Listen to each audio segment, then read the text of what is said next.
This is Greg Vincent, editor of AgWeb. I'm talking to Farm Journal economist Bob Utterback. And Bob, let's touch first on the cash rent situation out there.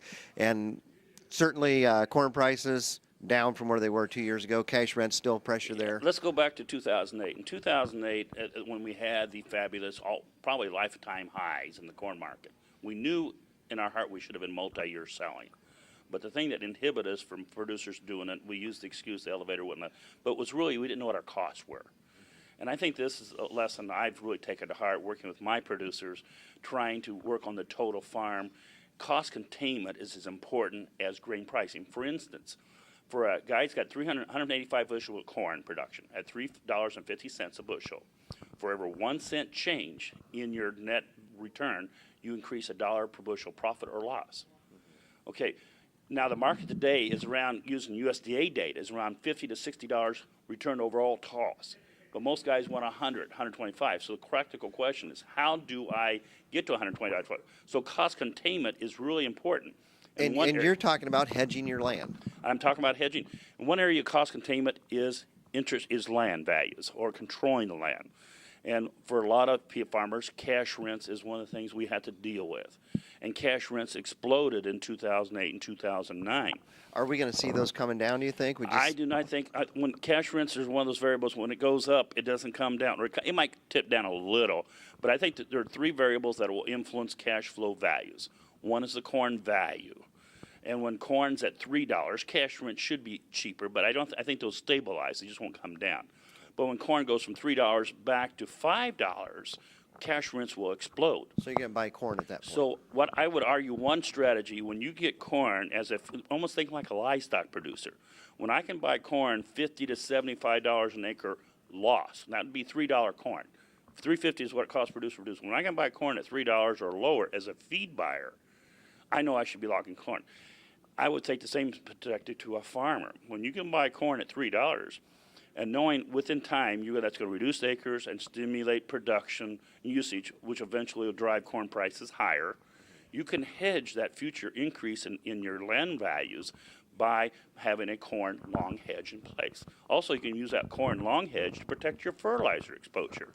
So you could protect your input costs by being long corn sometime this fall. It's not this time of year, but every fall you're buying corn to protect yourself against spring fertilizer rises and in cash rent rises.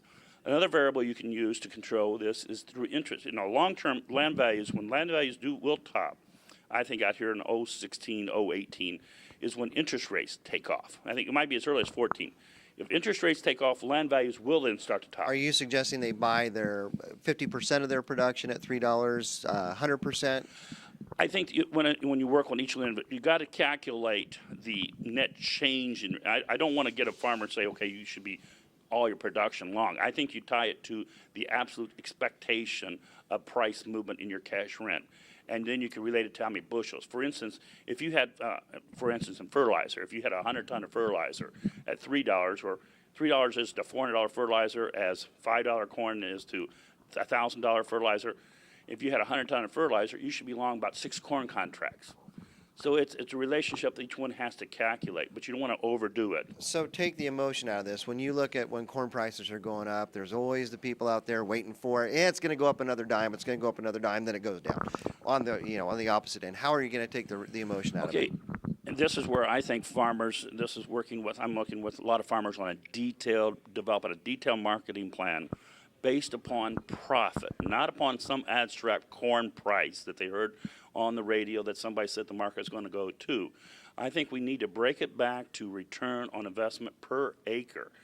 For instance, this is when USD data, when I think you need to individualize to your own individual crop operations. This is what I work with farmers going through and develop an individual farm profile of where their cost is to.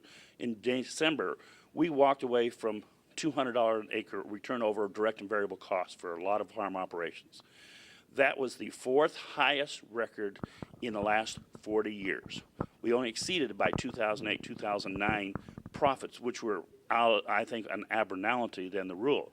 From 1999 to 2004, you did not have, according to USDA data, profit return per acre over $100 an acre. So, but we got in the mindset of thinking 2008, 2009 was going to return, and we walked away from it. So the day we're at $50 to $60 return overall direct and variable cost. Here again, I'm using a 350 cost on a 185 yield. So the question now, if I want to get back to 125, is what I want to make overall my direct and variable as a minimum for my 2000 corn production. I got to have a 50 to 60 cent corn flat price rally, or I got to have a 50 cent cost loss and reduction. Well, I don't think I can get corn from $3.50 to $3, but I could get the corn from $3.50 maybe to $3.30, and I could get corn from $3.85 to $4.10. And those two variables will let me accomplish my 125 profit objective. So cost containment is going to be just looking forward to 2011, 2012. We know fertilizer values will be tied to crude oil values. So as fertilizer prices rally and corn comes off the ultimate fall low, you know, how are you going to offset that future fertilizer cost if corn only goes, say, back to $4.25, but fertilizer goes to $4.50? Talk about the overall business management of this, then. What kind of working capital are they going to need to have then in the bank to work this? I think, you know, when you go to the bank, banks get very uncomfortable unless a farmer has a game plan. He has it on paper, and he has actually proven the performance. He actually done something. So I think you can't do it all 1 year. You got to build into it. You got to set a set of standards. You got to say, here's what I did, and then next year you say, here's what I did, and here's how I reference my plan. Here's how I carried it out. And so it's the proof of financing will come if the farmer proves he's going to do what he actually says he's going to do, and that's where you're going to get the financing. So the financing is not the problem. When banks can see high profits, high return investments, they're going to loan the money. I increasingly think bankers are going to look at performance-related loaning rather than asset loaning. And this is why farmers are increasingly going to have a performance plan, a game plan. What are you going to do if the market takes off? And like in 2008, if you was a hedger in December and January, you got in trouble in February, March for margin calls.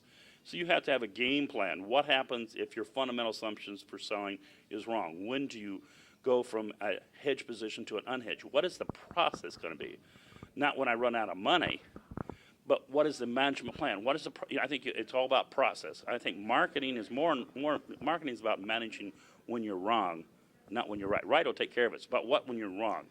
All right, that's Bob Utterback, Farm Journal economist, president of Utterback Marketing, here talking about hedging your land and fertilizer costs. Thank you.